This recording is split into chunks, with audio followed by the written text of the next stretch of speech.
Hi everyone. Today is the Ivy Box Day, and so it is pretty, right? Awesome. Okay. In the midst of that, we got my skinny brew. I'm back to it because I have been completely slacking off, and so I got to get back to the norm of life. And yeah. So as I'm mixing this up, I had a very spirited conversation about Beyoncé. So I've said this before. Lion Sleeps Tonight is a really great documentary that talks about the history of the song and how Disney eventually got the song, and eventually they had to pay, and it took years for the case to settle, and the amount of paternalistic racism that took place in this case, and even how they handled the money is just so disappointing. And a lot of this is like they're fully aware of, especially the attorneys that were involved. It's been sitting here too long. Fully aware, the attorneys that are involved, of the high level of racism that takes place in South Africa and the remnants of it, and how this is what led to them stealing. It smells so good.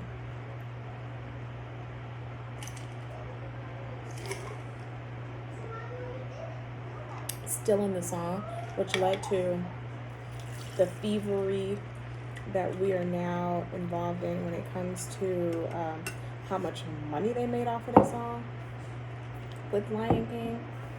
And now, which I think is what needs to be embedded into this conversation when we talk about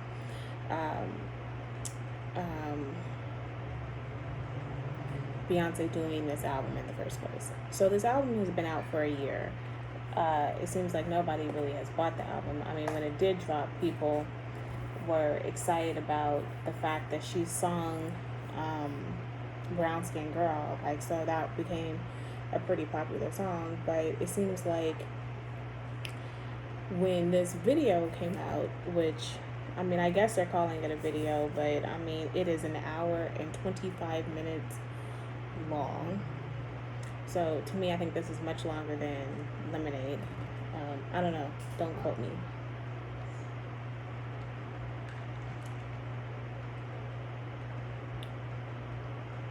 The creamer from I will say that the creamer from Starbucks tastes way better than this, than just your regular creamer.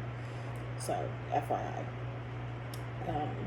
Starbucks creamer, delish. Anyhow,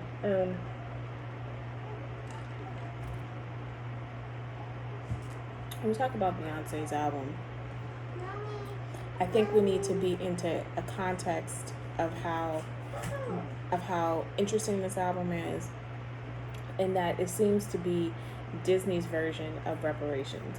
I don't know who could have done this with this kind of budget, because the whole time that I'm watching it, I'm just thinking about this budget has to be gigantuan, because the level of detail, the level of care, the level of beauty, the level of everything for this is just outstanding. Like, I cannot believe how outstanding this actually truly is. So I am a person who is highly in love with this. I thought it was breathtaking. I thought it was something that is going to go down as the amount of detail that she absolutely has. It is also focused male-centered. It is a male-centered focus with this young brown skin boy, who is the focus, which is Lion King, right? And when the criticism that people are saying about Beyonce having too many kings and queen references and everything, I get that, but the problem that I have with this argument is that if you're born in America, how we view Africa is completely different from how a person who is raised in Africa views Africa. People in Africa are quite aware much more of their oral traditions and their history, whatever that history is, than we are of Africa's history. Why? Because it's been erased. Of African Americans' history really kind of starts with the slave that we have no idea who your ancestors are. We are really focused on the fact that at one point somebody did own you, even if you were not, even if your ancestors were freely arrived and have no history of being owned. Somehow, the only story that is being told is that you, at one point, your ancestors were owned by our ancestors, and get over it. And so our history really starts from Middle Passage. And so when we're talked about, I have students who still to this day call Africa a country. They have no idea that there are different countries on a continent of Africa. They have no idea that the Middle East is Africa. And so I get the criticism, and I do think that it is unfortunate that African Americans overcompensate by thinking about everything in Africa being kings and queens, because many of us have never been to Africa. So I get all of that, but the reason why this hits so well is because the history that has been told to us, that has been put into a history book, and if your parents were not informed or were not educated, then you did not see another history besides the one that was told. Then you are constantly seeing Africa as a jungle, as barbarians, as barefoot, as uneducated, as unsophisticated, as every scammers. I mean, you're not told a history. And I think this is why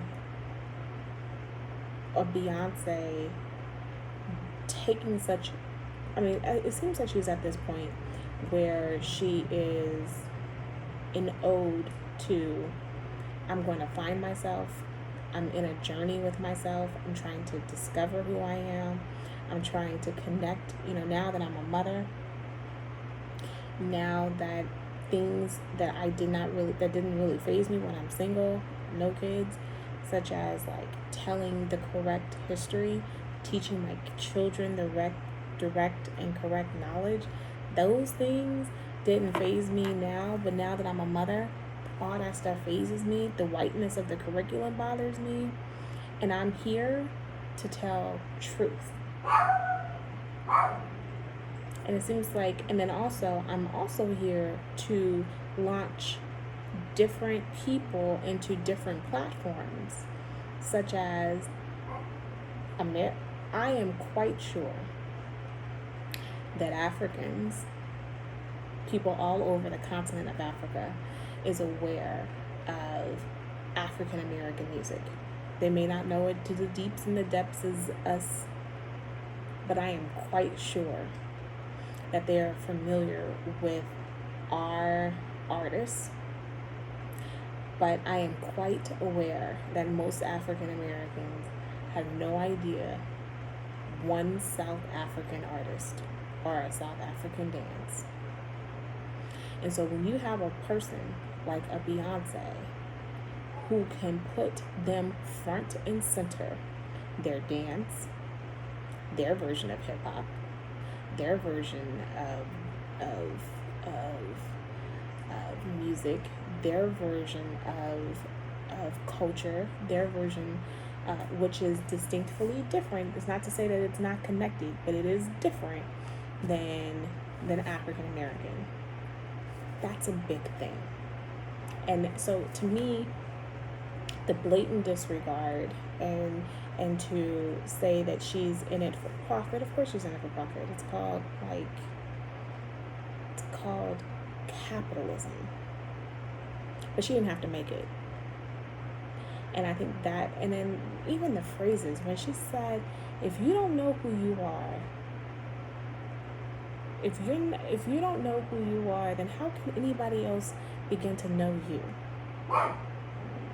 And the fact, and Jay-Z, I think, talks about talks about the notion of reflection. You need to have a time, but here's the thing about, even with that statement about the need to reflect.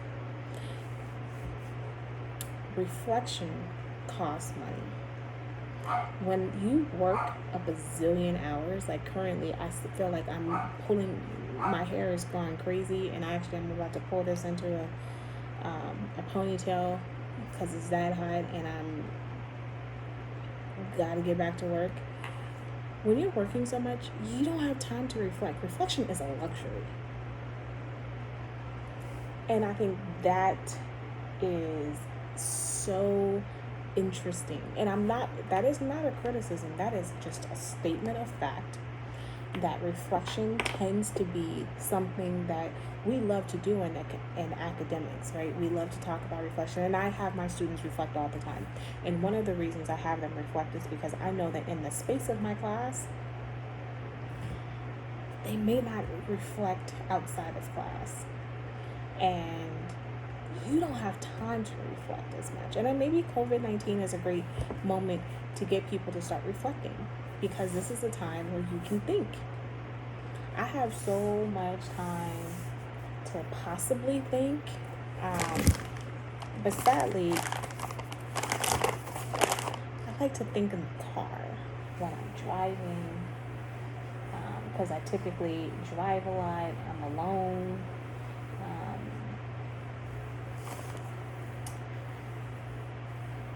And because of COVID-19, I don't drive as much, even though I am driving a lot. I'm driving more than what I was before, but even still, I don't drive as much as I used to. And I am with people much more, I'm with my family much more than what I used to. That's a positive and a negative. So don't get on the high horse talking about all the positives of that thing. Anywho, I don't know.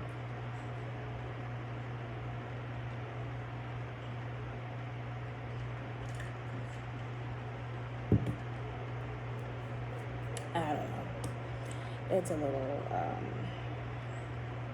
I don't know. So I just, it's an important aspect of people's lives, but it's not a luxury that everyone can endure and do. And so I think that is an important thing. I really enjoyed it. My soar, my dean, she's like, I saw it 3 times, I'm about to watch it again. I was like, it is a show that you definitely watch with your children. And here's the thing too, it's something that you watch and you're just like, what am I watching right now? I paused a few times and I was like, what is this? What am I watching? Because it's that different. That's the best thing to say. So different. On that note,